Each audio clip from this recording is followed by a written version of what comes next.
Good evening, ladies and gentlemen. We're proud to have a special speaker tonight, and we look forward to that. I'm going to turn it over to our Vice President, Chris Huffman, and let him handle it from there, and then we'll go on from that. Okay, you'll do the. You have Pledge of Allegiance set up with? Oh, Jeff. Jeff. Pledge of Allegiance. There's the flag. All right, if you please rise and take off your hats and join me in Pledge Allegiance. I pledge allegiance to the flag of the United States of America and to the republic for which it stands, one nation, under God, indivisible, with liberty and justice for all. Thank you very much. Appreciate it. Thank you, sir.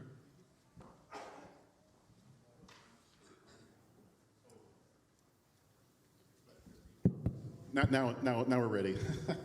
Thank you. Okay, thanks Charlie for the introduction and Jeff for the Pledge of Allegiance as well. We're looking forward to Jeff joining our board pretty soon. So we're going. Jeff Patton got to be a full colonel in the U.S. Air Force, and we're really proud of that. And F-15 fighter pilot, hard to beat that. So that's really impressive to me. Thank you for your service. And thanks Charlie and our president, and our Bill Jackson's here, former president too. Thank you to Bill. Bill will be giving the gift at the end of the evening for the speaker. So before we get my introduction to the speaker himself right here, I want to talk about our next couple speakers we're going to have. Okay, so we have Colin Colburn, Dr. Colin Colburn, in January 5th. He's a PhD in history. He's also the lead historian for a project called Project Recover. So you're probably saying, what the heck is Project Recover? Well, they go around the world searching for the remains of U.S. servicemen from all different wars, but especially, as you can imagine, World War II being the greatest war in human history, the biggest one, has the most missing in action service members. So they're going around the world predominantly finding World War II service members and their remains and bringing them back home for proper burial and for the closure for the families. But he researches the history about the men before he goes out there around the world, and then actually does the actual work in the field as well. And he researches the battles and stuff too. He'll be talking about Operation Hailstone, which is the U.S. carrier attack on Truk Lagoon during World War II.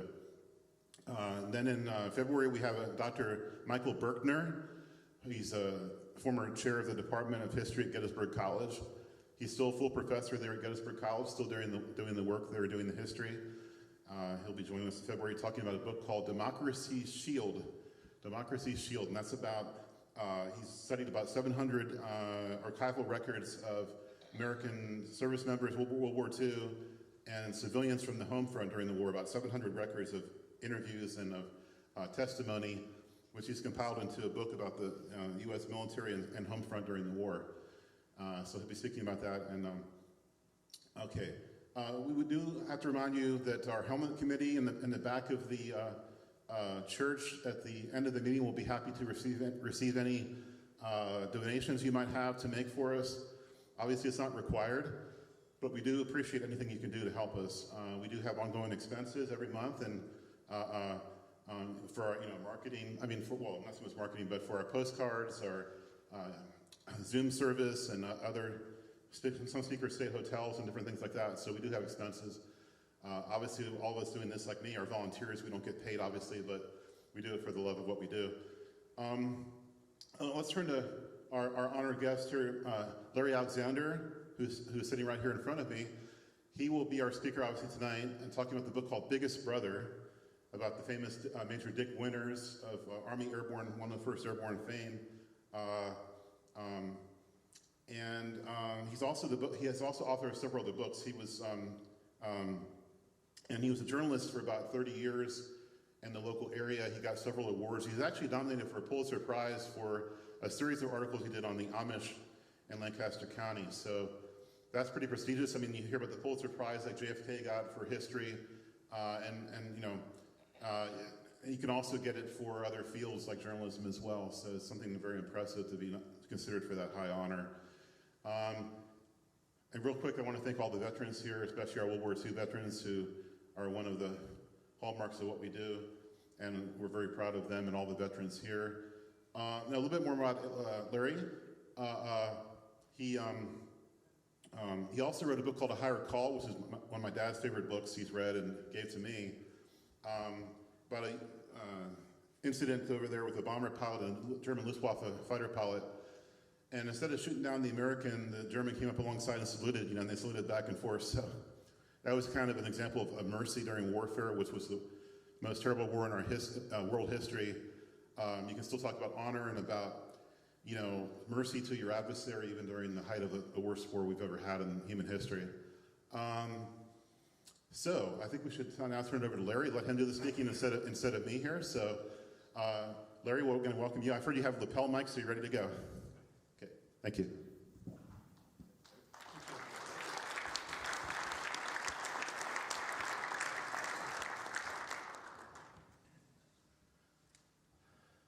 As Chris said, we're here tonight to, is this working? We good?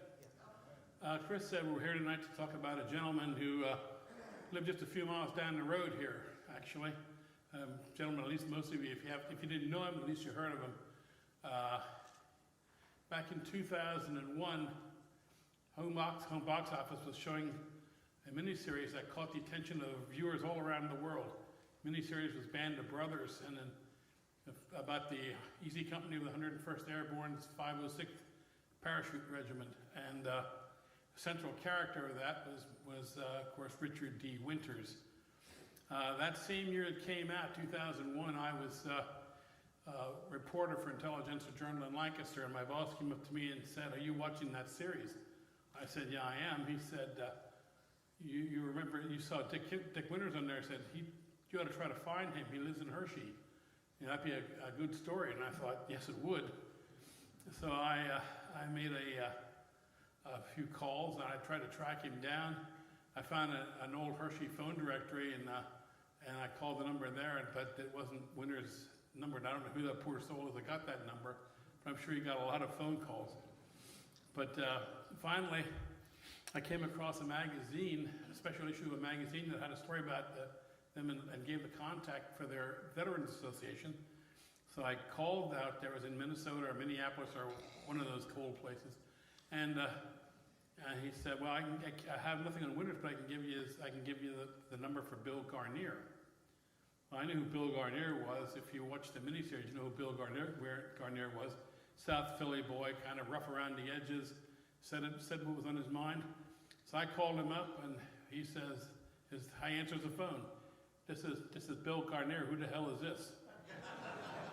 So I told him who I am and what I want, and he said, "Well, I can give you his mailing address, his post office box address, not his street number." But he said, "If you haven't read the GD book, he won't talk to you." Well, I had read it, so I didn't worry about that. So I met Dick, and within a few minutes, I wrote a letter to Dick from my home. I used my effort to return address, and a couple days later, I got a call. He said, "This is Richard Winters from Hershey." He said, and I said, "Oh, well, thank you for calling." He said, where in Ephrata do you live?" I said, "I live in East Main Street." He said, "I grew up in Ephrata."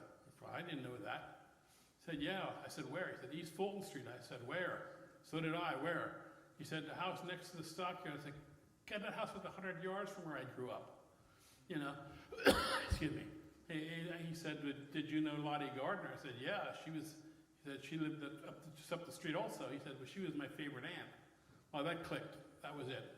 And the friendship just blossomed from there. And we'd go, and I went up and interviewed him. I interviewed him 3 times. Once on the miniseries. Excuse me. I'm getting over a cold. Once in the miniseries, once on what it's like to be a media star in your 80s, and one when he went to the Emmy Awards. And and it's fun getting together with Dick. We'd go out together, and people would say, "Hey, Major, how you doing?" Hey, everybody knew him. So, but then about a year later, my boss said, "Maybe you ought to write a book about his life." And I didn't want to at first. I wasn't sure when to get into that because I didn't know how and didn't want to impose. And he said, but then I thought, well, if I don't do it, after he's gone, someone who doesn't know him may try it and may botch it up, and then that's his life history, I had access. So he he said, I ran it by him and said, but if you say no, we'll stop right now. He said, I'll call you back. So he waited a couple of days, called me back and said, let's do it. So that's where the book came from. A little bit about Dick. Where do I point this thing? Dick was born in 1918, January 21st, 1918. His father was Richard Nagel Winters. His mother was Edith Espenshade Winters. And this was the first home they lived with his maternal grandparents for about first a year or two. It's in New Holland, Pennsylvania, Custer Avenue. The house, as you see there, is still there. His grandfather was Serenus, and his grandmother was Emma, and they lived here for 2 years before moving here. This is the house in Ephrata where they grew up, where Dick grew up. They moved here around 1920. This was the home of Catherine Winters, who was Dick's paternal grandmother. She was the widow of William Davis Winters, who was a big hotel operator in Ephrata for a while. He ran the Calico Hotel, which in Ephrata was probably the poshest hotel in the county at that time, and the early part of the 1900s. He died in 1910, so Dick never knew him. But Catherine still lived here, and around 1920, her son, Richard Nagel Winters, moved his wife and son here. And this is where Dick lived until he was around 10 years old, and 10 years old, something like that.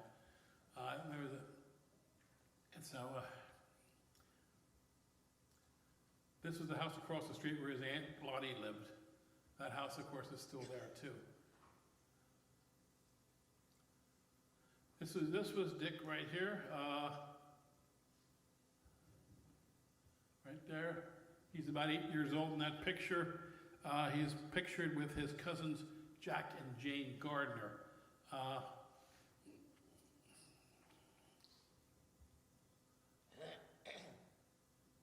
We don't know who the lady in the background is. She might have been a neighbor. Around 1928 or so, Dick's family moved to Lancaster at 418 Southwest End Avenue. He moved there for a couple reasons. The father Mr. Winters didn't want to take this long trolley car ride to work every day, so he moved his family to Lancaster. He'd worked in Lancaster for what was then Edison Electric, and then became PP&L. So he moved the family there. This is Mr. Winters here, of course, and that's Dick's father. This is a wartime photograph. So the lady here on the end here, that is Dieta Allman from Asheville, North Carolina. Dick met her when he was doing basic training and jump training. They had a letter writing affair that lasted until after World War II. She is pictured here with her friend Frances Johnson. They were traveling partners, bosom buddies. They hung out together a lot. Dick's feelings for Dieta were unclear. If you read the letters, Dick called her his pen pal during the war years. But if you read the letters, they're probably as close to love letters as Dick Winters has ever written in his life. So I know his daughter Jill read those letters and told me that she didn't know the man who wrote those letters.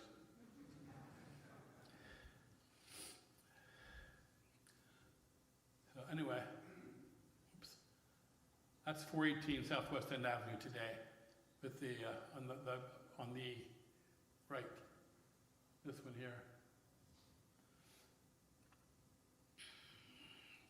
Dick one of the things about living at this house here in Lancaster was Dick put Dick within walking distance of Franklin and Marshall College, which is where he went to major in business. Like I said, he went to F&M, and to his credit, he did not miss a single day of class in 4 years, because he was paying for it out of his own pocket. He would take jobs in the summers and stuff like that. His father got him a job with PP&L. They would actually go up and paint these huge electrical towers, hang from the wires and paint these huge electric towers. But he earned all of his own money for college. So I said he did not miss a single day. Then after graduation, he decided to go into the Army. He wanted to get his obligation out of the way first. He wasn't expecting a war at that time. even if it was the summer of 1941. But he knew he had to get a year of obligatory military service in, so he joined the Army. Of course, then the war came along. December 7, 1941, he was out horseback riding with Deetta Allman when he got the news about Pearl Harbor. This is Camp Toccoa. This is in Georgia. This is the camp that Winters and the 101st Airborne trained at. The buildings on this side, I believe I'm not sure if they're barracks or instructional classrooms. I'm not sure which are which. One side's classrooms, one side's barracks. I'm just not sure, but that's what it looked like, Camp Toccoa. This is the entrance to Camp Toccoa. Right here's the road, the main road leading to Toccoa, the road leading in. 2 tanks. These are old World War I tanks, French tanks on the outside there. Those concrete pillars, that concrete base is still there. Today there's a monument on it saying Camp Toccoa. But right here was the bus stop. Soldiers on leave would come in and they would line up there for the buses into Toccoa. Another shot of Toccoa. This is what the exercise field looks like. Here's where they did jump training. They had jump towers here. They had obstacle courses in this field right here. This is the only surviving building of Camp Toccoa. This is where Dick thought it was a storeroom, but Gardner thought it was a mess hall. So today it's a small mini museum today, but it's the only building left from the original Camp Toccoa. This was the company street back in 1941, 42, with tents on both sides of the lane.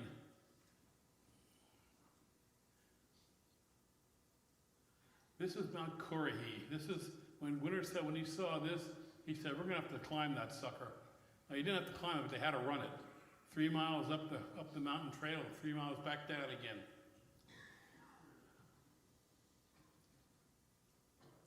This is the good part of the trail. It gets worse as it goes up further. It becomes rutted and rocky, and I wouldn't have wanted to run it because it's easy to turn an ankle on that stuff.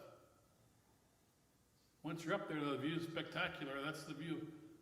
Toccoa back there, that's Toccoa from the top of Mount Currahee.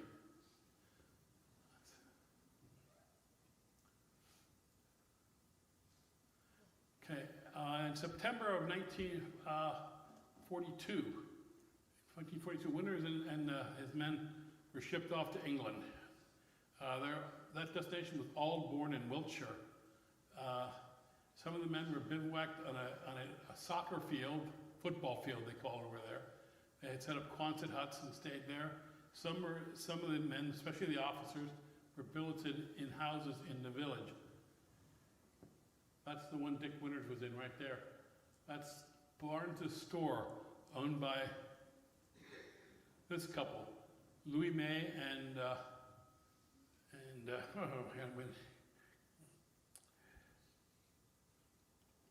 checking my cheat sheet. Francis and Louis May Barnes. Okay, they became his away parents. When Mr. Barnes died in 1945 while Dick was in Europe. So when they left for Operation Market Garden, the invasion of Holland in September, he didn't see Mr. Barnes after that. Louis May wrote letters to Dick well into the 1960s until around 1970 when her letters stopped.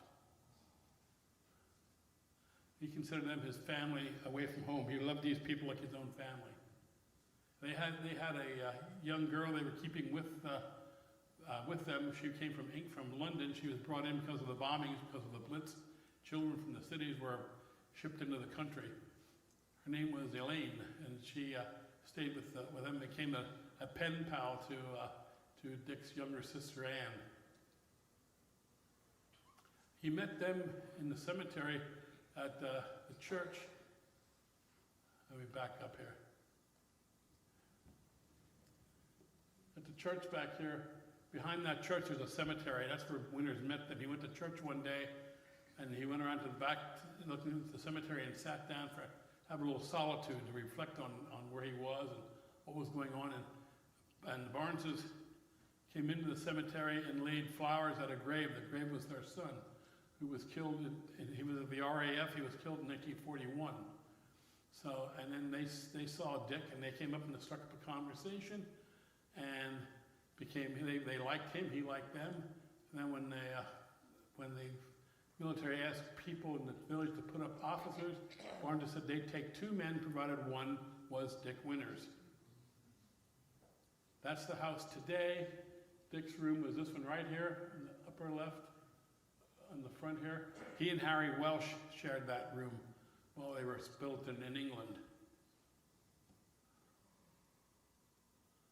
His commanding officer lived it up in style. Colonel of Sink, who had commanded 506, lived in Littlecote House, this mansion estate, just a few miles away from Aldbourne.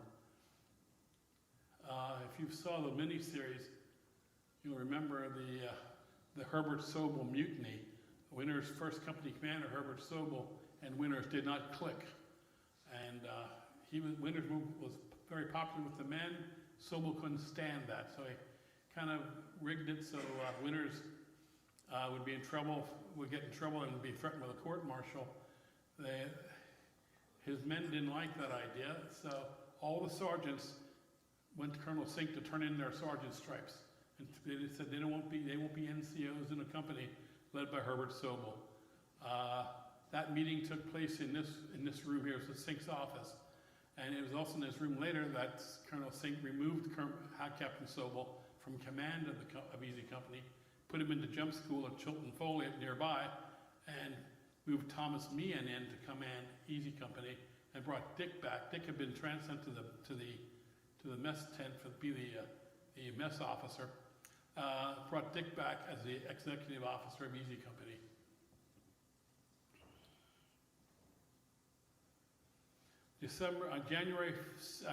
June 6, 1944, D-Day. Easy Company and the 101st took off from the airfield at Upottery. This is Upottery today.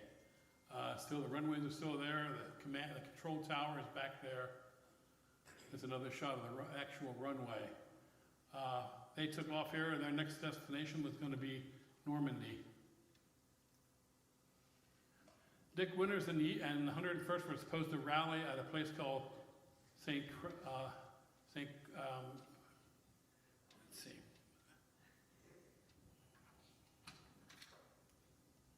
Marie du Mont. I knew the name, I just blank out every now and then. Forgive me. St. Marie du Mont was the rallying point that they were supposed to land. But this is not St. Marie du Mont. This is outside of St. Mary Glisse. Dick Winters landed somewhere. Oops. They want to do that.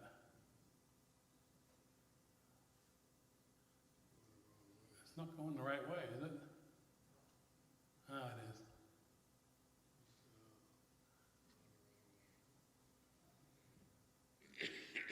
I'm having no problem here, man.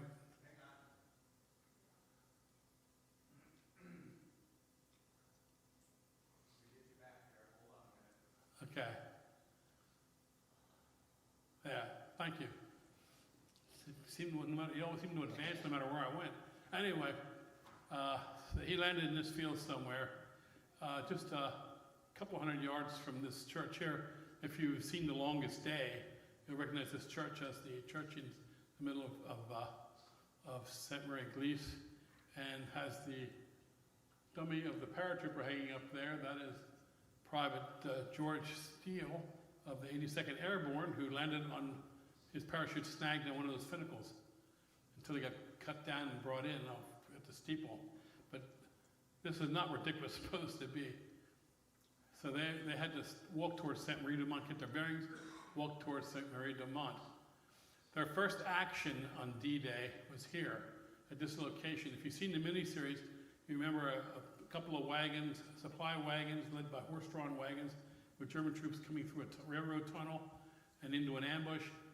That ambush took place here. As you can see, there's no railroad tunnel or anything like that. There was a T-road intersection, but I guess Hollywood thought it would be more interesting to have it in a tunnel. This man standing here is Don Malarkey. who's at this intersection in this picture. Don Malarkey, of course, was one of Dick's trusted NCOs.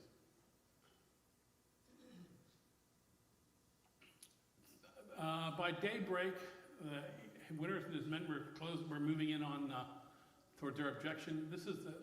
This up here is the village of La Grande Chemine. Winters and his men came in from this direction and stopped in here.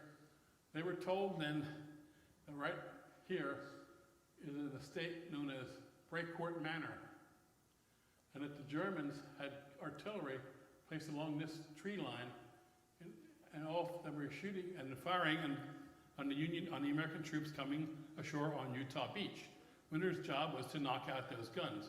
So he took about what he had, about 12, 13 men. First off, what he did his own individual reconnaissance. He came down along here, moved out to about here so he could get a look at what he was up against. Then he went back and he laid out his plans. He brought half the men in this tree line, half on that tree line, and they came down and they hit these guns 1, 2, 3, 4 down through until they knocked out all 4 guns. This is the action where Dick was supposedly, according to Colonel Sink, nominated for the Medal of Honor. What he got out of this was the Silver Star. Whether or not he deserved a Medal of Honor, the Army says no. The Army says he did not rate a Medal of Honor. People tried to get it for him even after the war. Until his death, people tried to get it for him. But Dick told me that after he's gone, he doesn't want it. If he gets it during his lifetime, okay. If not, he wasn't going to worry about it. So, but that action took place here in that field. This is the tree line where the German guns were. That's what it looks like today. The trench is gone that they were in. This is from the tree line looking out towards the La Grande Chemine, which is back over in there someplace. This is what's called Lipton's Tree. During the fighting, Carwood Lipton, to get a better look, the Germans climbed this young tree. And of course, made a target out of himself, but he didn't get hit. He managed to live. He managed to live through that mistake, but it was kind of a rookie error. But the tree was still there, and like I said, they call it Lipton's Tree. Meanwhile, what Dick didn't know is he was the executive officer of. He was no longer executive officer of Easy Company. His commanding officer, Thomas Meehan, and all the soldiers on his plane were shot down and crashed during the landings on D-Day morning. This is the wreckage of Captain Meehan's airplane, C-47. And that's kind of the tranquil field today. It's kind of hard to imagine what went on that night of June 5, 6. After the knocking out the guns at Breakcourt Manor, Winters and his men held up for a couple days in a town called Angleville-au-Plain.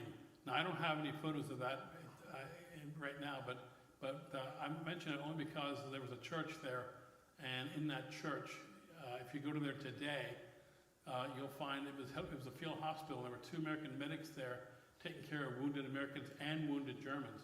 The village exchanged hands like 4 or 5 times, and the hospital stayed there the whole time. And there had wounded laying on the pews, wounded laying on the floor, wounded laying even on the altar. And it was such a mixed-up battle that a German officer came in. After the town was taken by the Germans, he came in there and asked the medics to take care of his wounded. So they brought in German wounded. Later on, a German soldier came in there with a Schmeisser machine pistol at the ready. He took a look around, saw they were treating wounded Americans and wounded Germans, crossed himself at the altar, and went back out again. Today, if you go to this church, you'll see that the stained windows in their stained glass windows are dedicated to American paratroopers. One's dedicated to the 506. One's dedicated to the 2 medics who worked there and stayed there the whole time. And if you go look around the pews where the wounded lay, many of them still have large blood stains. And the people of the church did not want those blood stains removed because they want people to remember what happened there. I mentioned that story. I forgot to put pictures on for that, but it's a story worth telling. But the next major objective for Easy Company was Carentan, largest town in that section of Normandy. And their initial attack came down this street. I have my back to the square, so they came down this street toward my camera angle. That's where they attacked on the morning of, I think it was like June 12th, something like that. That's the same intersection today. The house on the left, on the corner, this one right here, this was the aid station. A little later in the battle, Winters was nicked in the shin by a ricocheted bullet that caught him, went through the tongue of his jump boots and into his shin. He was treated at this aid station. I know it's the aid station. Winters went back years later and said the aid station was not there. However, this building here, when they were doing renovations on it, they found hundreds and hundreds and hundreds of bandage wrappers in there, many of them marked from being made in the USA. So you figure that had to be an aid station to have that many bandage packets there. Carwood Lipton said this was the hut, the first aid station. Winters disagreed. Winters told me we nearly killed each other over that argument. But that's the aid station where Winters was. And while he was there, there's the other episode that I think is worthwhile. One of his troopers, Albert Blythe, during the attack, contracted hysterical blindness. He totally lost his vision.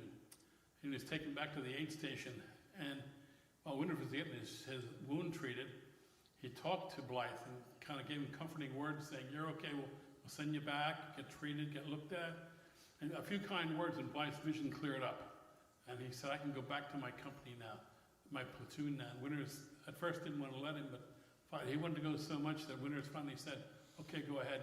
Winters told me he was very proud of Blythe. Blythe could have got out the easy way, but instead he wanted to be with his guys. This is the plaza they charged across. Carwood Lipton was wounded here in this plaza. As the attack proceeded up this street here. The one they attacked down was on the opposite side. And this is the one that leads up to the main square. This is the main square in Carentan. This is the intersection that Winters was nicked in. He's somewhere beyond that statue, beyond those flags. He was hit with a bullet ricocheted off the cobblestone road and hit him in the shin. That's what it looked like during the war. It's a wartime photograph of the plaza.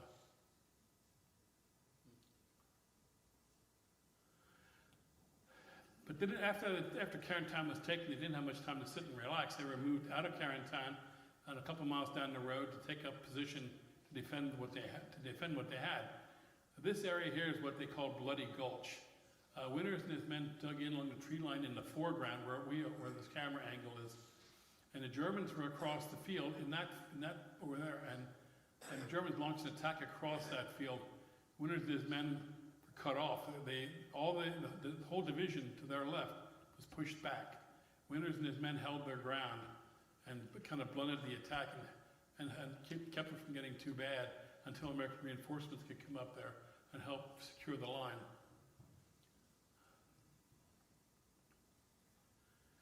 After that, in July, they were sent back to England to refit, get replacements, and get ready for the next operation. They had several alerts in the month of August and September about getting ready to jump back into Europe. Everyone got canceled. So until about September 15th. Then they came Operation Market Garden, where the combined British and American effort with paratroopers and British armored units.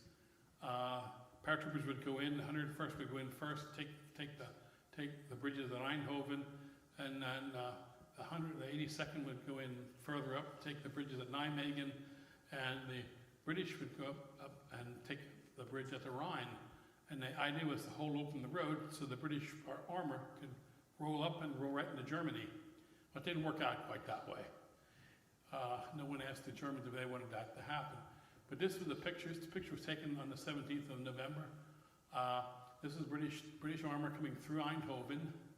On the road they're on is a cobblestone road called the Highway to Hell, or Hell's Highway, because it was tough to keep it open because you had all the Allies were flowing up one road, and the Germans kept cutting it at different places. So it was difficult to keep communication, difficult to keep supplies. Winters and his men were already here. They took Eindhoven. They came in Eindhoven before the armor got there. So by the time this picture was taken, they were beyond it already. This is the same road today.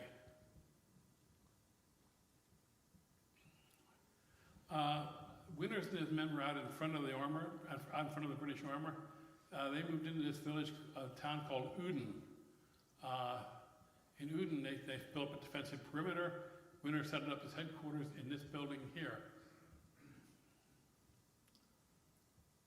That's a wartime picture of the building where Dick Winters had his headquarters. That was the family that owned that was named Van Orr, and Dick struck up a very good rapport with them. Dick got along with everybody. You know, he liked people, and he liked this family, and they liked him. And again, they kept up correspondence with him after the war.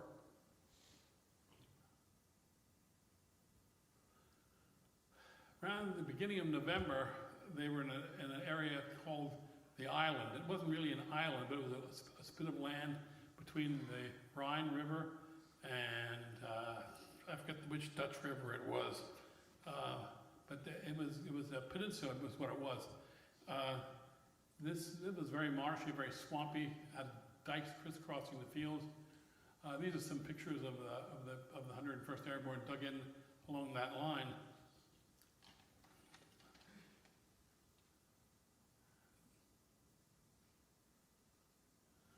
On October 5th of 1944, Dick had experienced what he called the Easy Company's best day of the entire war.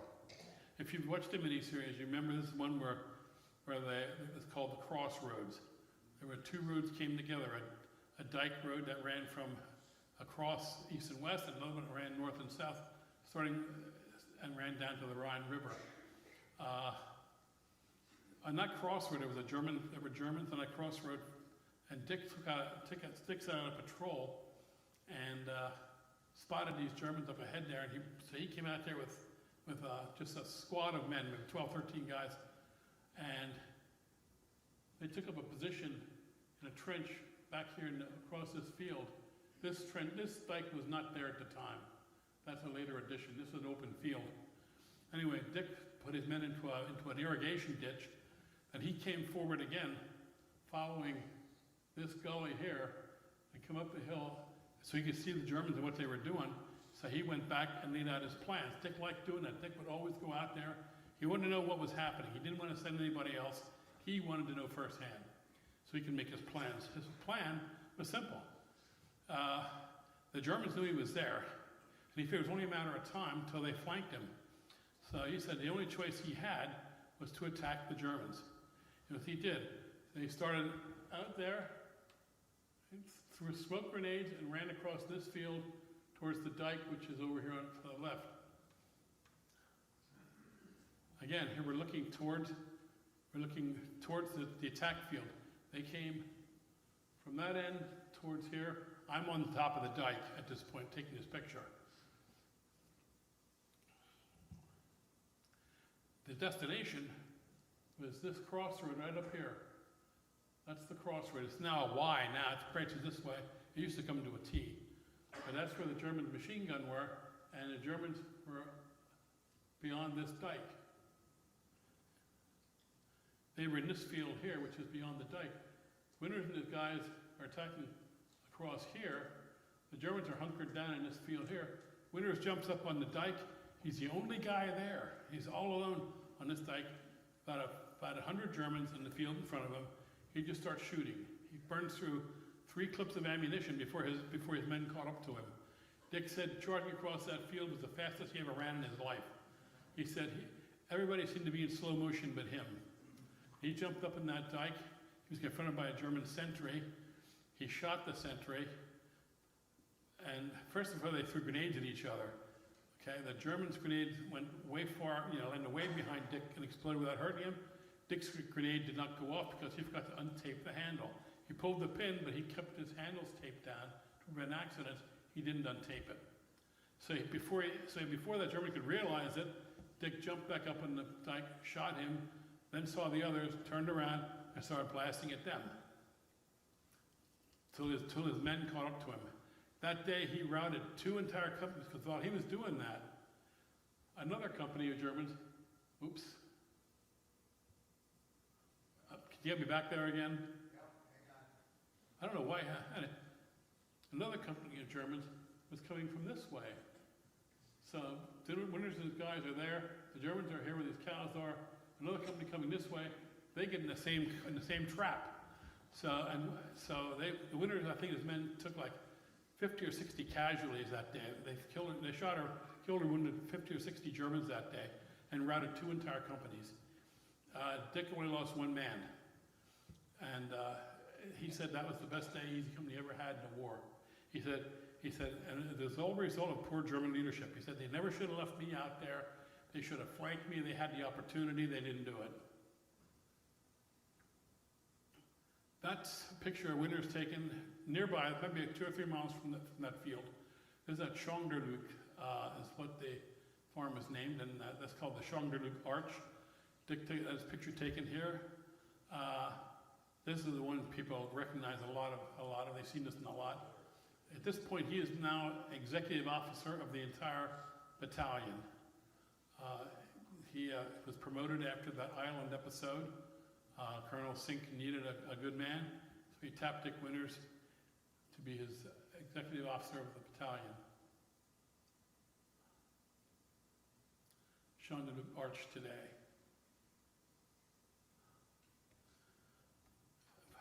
After the Holland event was over, Winters and his men were taken back to France, to Montmelon, for a brief rest and refit.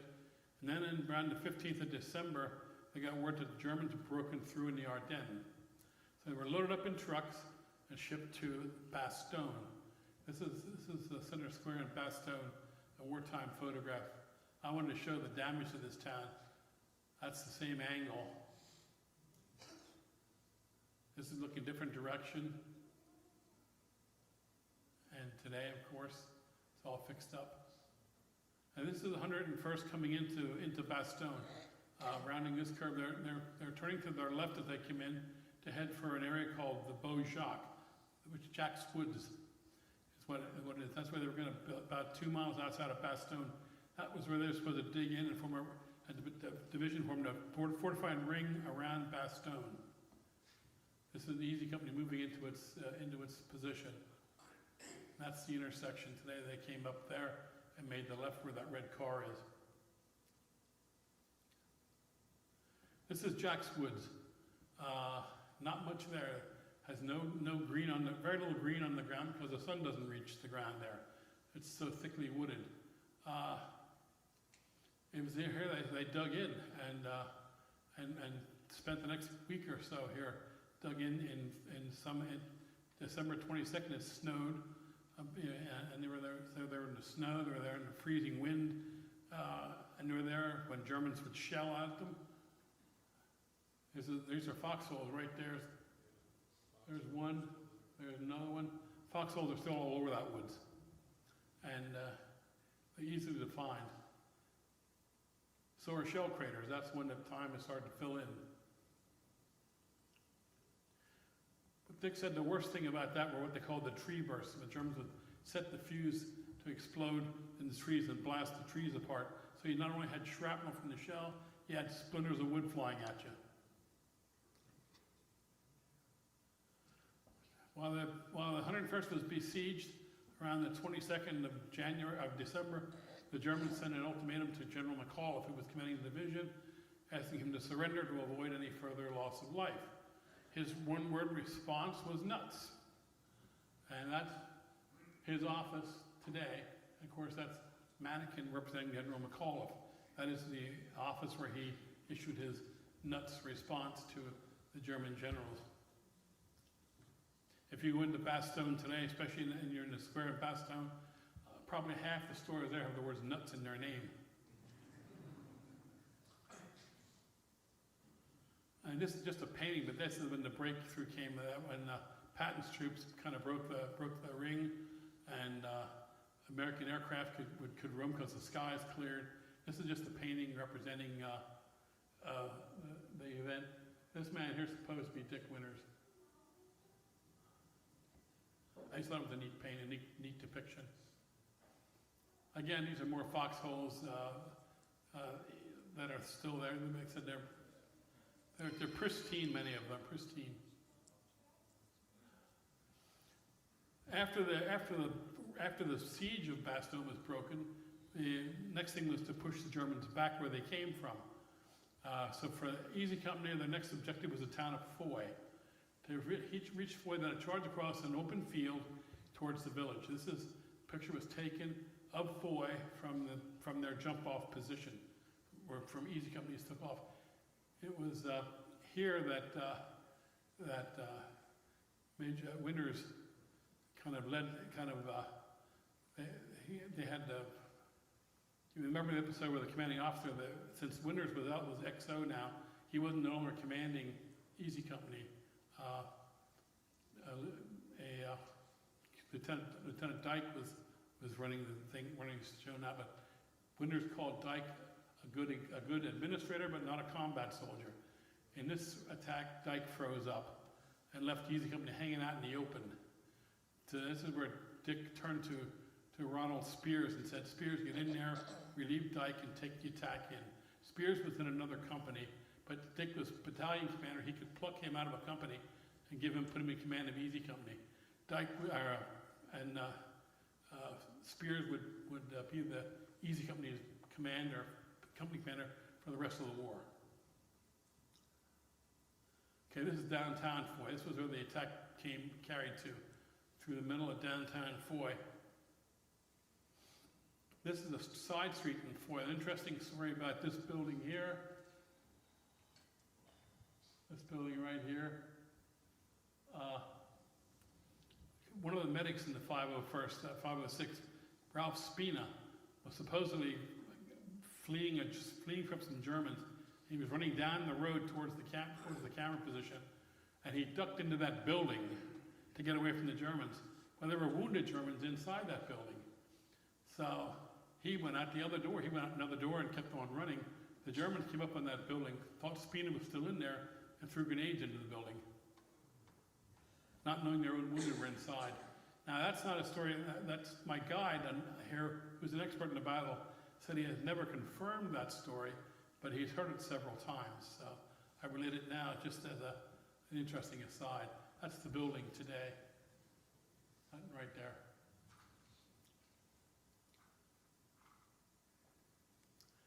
A lot of buildings in Foy still have bullet holes and things like that. You can find that in a lot of places in these towns, especially in the Bastogne area. The Easy Company, after taking Foy and moving, and kept on moving, their last town they took was this one called Réquillart. Okay, on the night they got there, they were taken into this building here. This was a convent. And they were taken inside, and they could relax inside. They were given some bread, some wine by the people there, and the nuns of the church sang for them. In the movie, you think it happened in the church. It didn't. It happened here in this monastery. I know my guide said he once asked Bill Garnier, "Do you recognize this building?" He said, "Yeah, I do." He knew what it was. Now it's a private school, I think. But it was the place where the nuns sang to them after, and it was their last action in what was the Battle of the Bulge. This is Dick Winters and Lewis Nixon. Dick and Lewis were the best of friends, but this is kind of the odd couple. Dick, of course, didn't drink, seldom swore. Was a very, very moral person, very honest, very moral person. Lewis Nixon drank to excess. He was irresponsible a lot of times, especially when it didn't count. He was responsible when it counted. Dick said when the chips were on the table and Dick needed information, he could trust Lewis to get it. But he said, other than that, he was the most unreliable man I ever met. They had, even for a while, Colonel Sink pulled Nixon out of under Dick's command and put him in his own circle of officers, staff officers. Finally, he said to Dick, "Do you want him back? I can't stand his drinking. I can't. I don't know." He said, "Do you get any work out of him?" Dick said, "I'll take him. I'll take him back." And that's coming from, and this Colonel Sink is coming from the guy they called Bourbon Bob. He couldn't take Lewis Nixon's drinking. But anyway, Nixon and Winters got along famously. This was taken in Mourmelon, France, just before the bulge. April of 1945, Winters and the company were in Berchtesgaden, Hitler's mountaintop retreat village. The village was at the base of the mountain, and his command post in the mountains beyond that. And the top building here was one of the German officers' homes. Dick Winters took this over. He was in Berchtesgaden. That was Dick's command post. Down below is the hotel in Berchtesgaden. That's where Dick got one of his major souvenirs of the war. He and Harry Welsh went in there. Well, they took the town. They went in there, and there was a waiter there loading up all the hotel's silverware. And Dick, of course, stopped him, and he and Harry split the silverware. Dick had a lot of it. I've never seen. I know, Bill. I don't know if you ever saw Dick's silverware, but I never saw it. But he had it.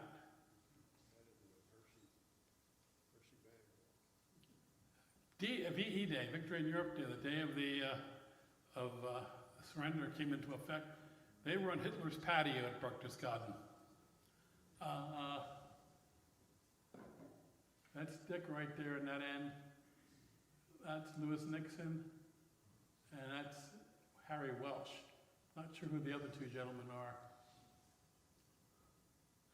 But just another one here. I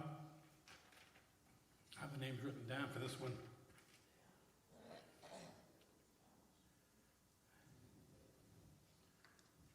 Okay. Joe Lazinski.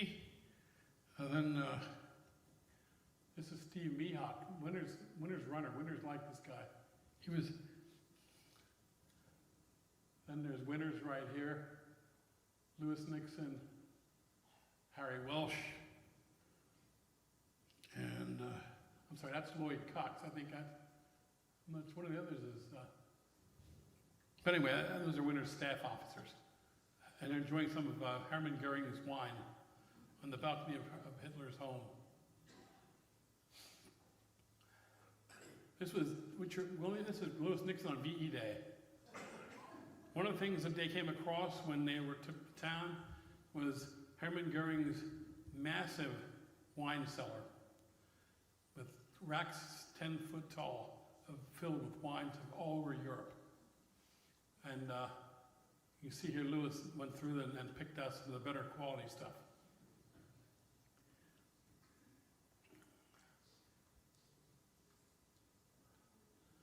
After the war, Dick didn't get home till late 1945, close to Christmas, and he settled back into his routine.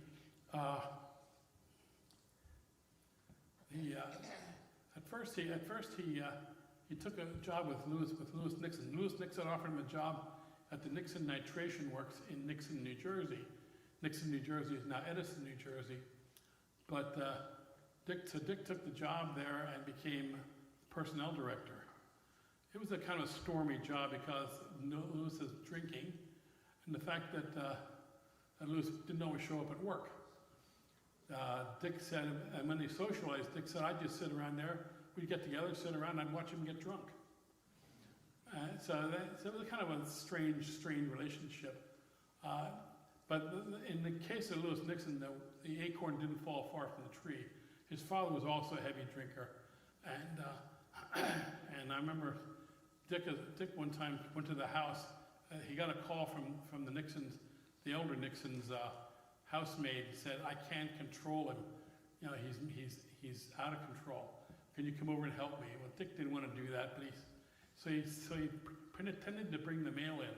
He got some letters, went to the house, came in, and as soon as he came in there, he said, the elder Nixon came out of a room looking all disheveled and carrying a gun in his hand.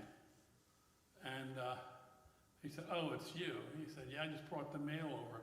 He said, but Dick said he talked to him gently and started moving towards him very slowly, put the letters down on the table, and got close enough so he could take the gun out of the guy's hand. And he realized that the gun was empty. The elder Nixon had been shooting at ducks on his pond in his backyard of his estate through the screen door at the ducks in the pond. And that's about the time that Winter said to himself, I need a job, but I don't need this one. And about that time, Korean War came along. Dick got called up, but he fortunately got out of overseas duty. So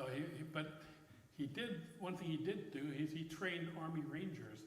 And here's a guy who's 34 years old, training Army Rangers who are superbly physical fitness, 18 and 19 years old, and he's keeping up with them. He enjoyed that part of the callback, but he got out of going overseas. He actually drove his car, the company car, to the Pentagon in Washington, where General McAuliffe from Bastogne was now the Army personnel officer, and he went in to see General McAuliffe. No appointment, but because he served at Bastogne, they let him in. And he said, I volunteered for the Army, I volunteered for the Airborne, I volunteered for everything that came down the line. He said, I got a family now, I don't want to volunteer for this. Well, they had to put him in, but I guess, like I said, they did not assign him to overseas duty. And he did get out of it, and in about a year, he was out and home. But he had no job. They didn't hold his job. They didn't know how long he'd be in the Army. So the Nixon family gave him the company car and a nice severance package and cut him loose. He did a couple different jobs after that, but he always liked farming. So he became a seller of various feeds and grains. And eventually he started his own company. A friend of his said, talk about all the stuff that Hershey Foods throws away. Cocoa shells, spoiled cocoa, all the stuff they throw away. He said, Winters said he could take it, make it into high-grade animal feed, and sell it to the farmers. And that's what he did with R.D. Winters Company, he formed. Of course, he came back home. His parents lived in West End Avenue until 1946 when his father died, and his mother moved back to Ephrata. She lived for a while on Arch Street. This is Edith Winters right here. And that's his Aunt Lottie. This is on Arch Street in front of her home where she lived the ending years of her life. She died around 1970. That's the same location today. Winters stayed very active with his veterans group. He actually met with Stephen Ambrose and sold him on the idea of writing the book. He and some of the men met in New Orleans with Ambrose, and in the 1980s, and convinced him that they had a story to tell. This is one of their reunions. I'm not sure which one this is. That's Dick with his wife Ethel. Dick died on January 2nd, 2011. He had been out of circulation for a while. I know I can speak for Bill Jackson, like myself. We did not see him the last years of his life. The family kept him kind of away from the public because he couldn't sign books, and his health was deteriorating. So he died in 2011. He is buried right there. I always tell people looking for the grave, look for the one with the most flags. There's only 3 flags there. That's an off day. I've seen as many as 14 flags there. Ethel, who died a year later, lies 1 stone beyond him. That's his stillborn sister, Beatrice, who died in 1922. And his mother and his father and his grandparents are over on this side. So this is in Ephrata, Pennsylvania, which Dick always considered his hometown, even though he lived longer in Lancaster and Hershey. But the family is buried in Ephrata. And like I said, that's become a spot. People come there, they leave things on the stone, jump wings, thank you notes, you name it. Knickknacks of all kinds are left on the stone. The church has a little museum of things left on the stone. Again, that's stick stone.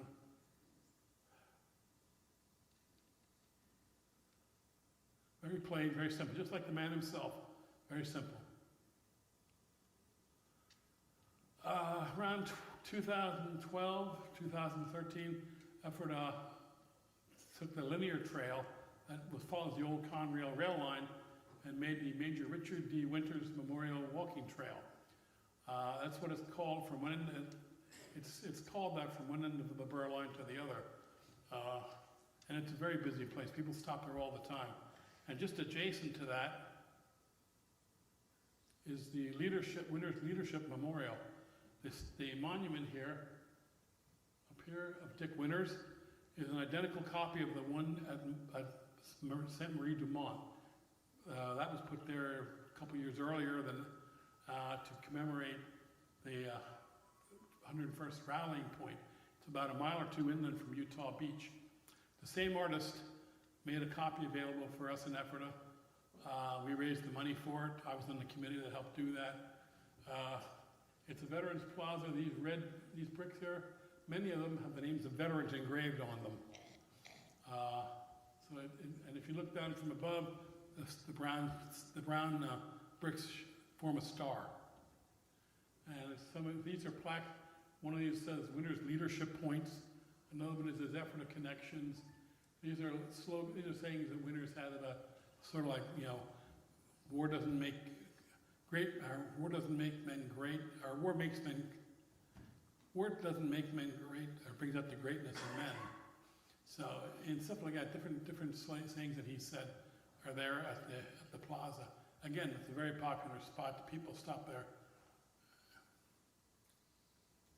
That's just kind of, I thought that was a touching thing. That's Don Malarkey touching a tombstone, and that's his buddy, drawing a blank. But anyway, they're supposed to be connecting their spirits together. I just thought it was a nice painting. It shows how the veterans. Of course, that's the book that came out in 2005. If you want copies, I have some out in the lobby. The gentleman selling the books has them out there. That book came out in 2005, and I hit a good time with it because Winters and the Band of Brothers were very popular then. The book went to number 18 on the New York Times bestsellers list, which is an achievement. And I've done a few since then, but that's the new one. That one comes out in March of next year. This is just a paperback copy, but actually it'll be out in hardcover from Blackstone Audio. It's my first dabbling in historical fiction. And this one I took the Battle of Tarawa and followed all the movements, all the facts, but I injected a fictional American squad of Marines and some fictional Japanese characters to tell the bloody Battle of Tarawa from both sides. It comes out, it's done by Blackstone Publishing, will be out in hardcover, digital audio, CD audio, and everything else on March 14th. And that's it. I thank you for coming out. If anybody has any questions, I will certainly try to answer them.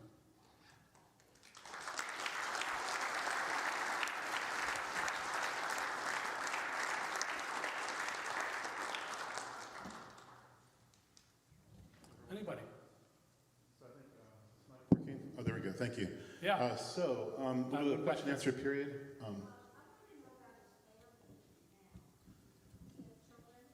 Yeah, Dick had two children. Jill was the youngest. And what's the boy's name? Seeger Bobin here too. Robert? No. Tim. Oh yeah, that's right. Tim. Yeah. Jill lives in his home in Hershey. I'm not sure where Tim lives, and they are like their mother. They don't have a whole lot to do with Band of Brothers or his wartime career. Ethel didn't do it, and that they're pretty much that way too. I'll be signing books out in the lobby, so if you have any questions, you can ask them there too. I can bring a microphone if anyone has a question. Just raise your hand and I'll try to come to you. I do have advertisement, I have cards up here for my new book if you want to take a look and read what it's about, help yourself. There are also some out at the book table. We have a question over here, Yeah. Larry. Yeah. Thank you. I was just curious, do any of the people that live in his childhood homes in Ephrata, do they know what house they're living in, who he was? The people who live in his birth house, I would say they almost can't help but know. I don't think it's made a big deal though. The owner, it's a rental property. I think the owners of the house know. I'm not sure if the tenants living there do. But the house in Lancaster, considering the only one with the big American flag out in front, maybe that means they do know. I don't know. But as one person who stopped there was going to go up and knock on the door, but then he kind of chickened out. Yes, sir. I can be loud, I guess. I've heard how protective Beth was with the. Do you have any problems with her at all during the Yes. process? In a word, yes. She monitored how long we spent together. She'd come in and say, okay, that's long enough, But Dick would tell me when we were doing the book interviews, we did like 30 hours of interviews for the book. He'd say, let's do this on a Tuesday, that's the best day, she volunteers at the library. Sound like Ethel? Is it on? Yeah, Ethel is very protective, and very, very much so. Another example, I'll get to you in a second. Another example, his friend Bob Hoffman brought Forrest Guth over one day. Forrest Guth was one of his men, 1-6 men, lived in Delaware. He wanted to see Dick. They got the door, Ethel would not let them in. Ethel stopped them at the door. Bob would not take that. He actually kind of shoved Forrest into the house. And Dick and Forrest got together. Bob said they hugged and they had tears in their eyes, but she wanted to keep them away. Bob did not. Said he came in all the way from Delaware. He wasn't going back without seeing Dick. Yes, ma'am. Do you know how Dick and Ethel met? Yeah, when Dick worked for Nixon Nitration Works, he'd take the train. I forget what town he lived in, but he had to get to where he lived to Nixon Nitration. He had to take the train. And he'd see her at the train stop every day. And he finally worked up the courage to go up to her and ask her out. And she said, she looked him up and down like this, and said, well, who do you know that I know? In other words, she's asking for references. He said, well, I don't know anybody, really. I just came here. I'm the personnel director at Nixon Nitration Works. And she said, I'll get back to you. She called Nixon Nitration Works that day to confirm that he worked there.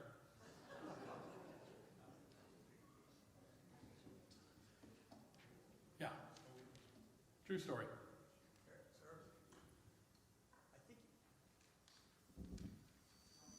I think you misspoke when you were talking about the action at Breakcourt Manor. You said he got the Silver Star. I'm sorry, he got the Distinguished Service Cross. Did he ever talk about the fact that, in addition to knocking out those guns, which could fire on Utah Beach, that map that he found, Yeah. that had the coordinates, the actual positions of all the other installations. You were correct. You're correct. That would have been, if you were going to base it, That map marked all the other German installations in the area that he found in there when they took the one gun.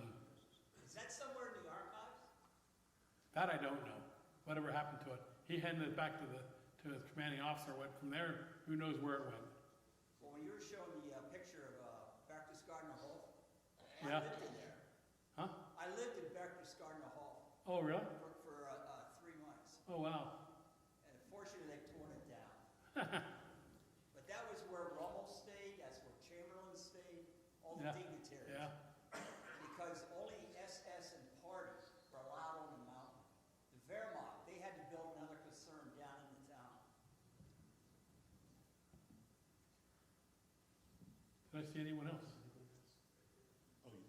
Oh, yeah. Young man in the very back.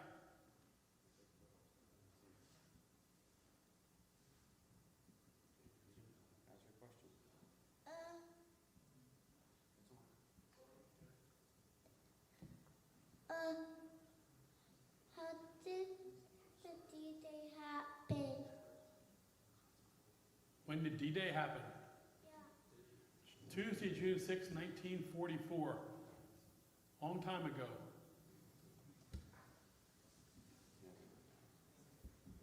Anybody else? If not, I'll see you out in the hall, I hope.